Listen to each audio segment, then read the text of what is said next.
Magandang umaga, narito ang update sa binabantayang Bagyong Leon. Kasalukuyan nanatiling sa East Philippine Sea ang Bagyong Leon.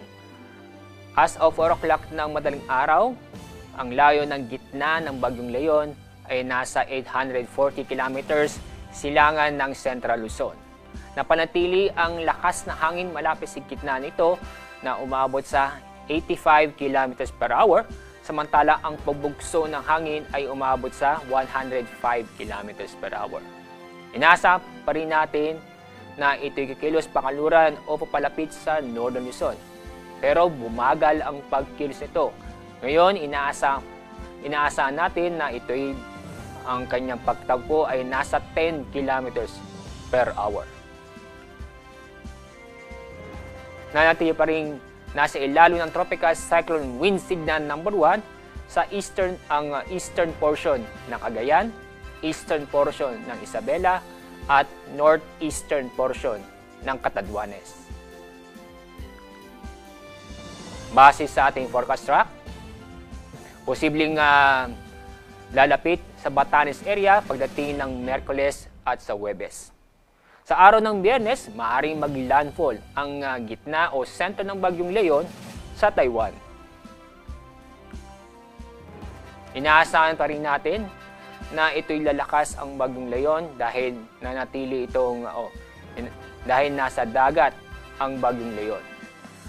Maaaring ngayong hapon ay lalakas ito at magiging severe tropical storm category.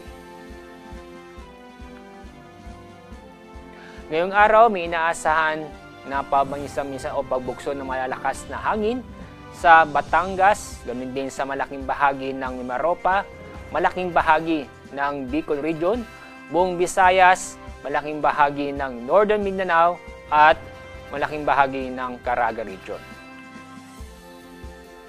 Kasalukuyan, itong extension area ng bagyo o tinatawag dating trough ay umaabot o naapektuhan ang kanlurang bahagi ng Southern Luzon, buong Visayas at Mindanao. Dahil dito, makakaasa ng mga kalat-kalat na pag-ulan at thunderstorm sa mga nabanggit na lugar. Sa ngayon, wala po tayo nakikitang matitindi o malalakas na pag-ulan. Pero paalala, maging update po tayo sa aming pinapalabas na weather update, lalo na po ang weather advisory patungkol sa mga pag-ulan dulot ng bagyo. Sa ating lagay ng ating babayang dagat, aabot ng halos 5 metro ang buong seaboard ng Batanes. Samantalang 4 na metro ang taas ng alon sa seaboard ng Babuyan Islands at Isabela. At ganoon din sa eastern seaboard ng mainland Cagayan. Aabot ng 3 metro ang taas ng alon sa buong seaboard ng Northern Aurora at Camarines Norte, nalabing bahagi ng seaboard ng mainland Cagayan, northern at eastern seaboard ng Polillo Island, Camarines Sur at Catanduanes, northeastern seaboard din ng Northern Samar at Eastern Samar na kung saan inaasahan pa rin ang taas ng alon ay aabot ng 3 metro.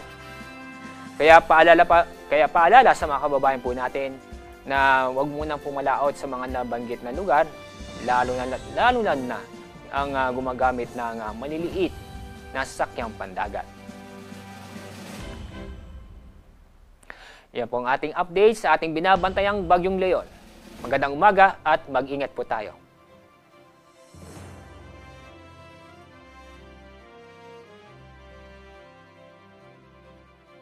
Sa muli, maraming salamat sa inyong panonood at pakikinig. Once again, El Maestro. See you on my next vlog. Bye-bye!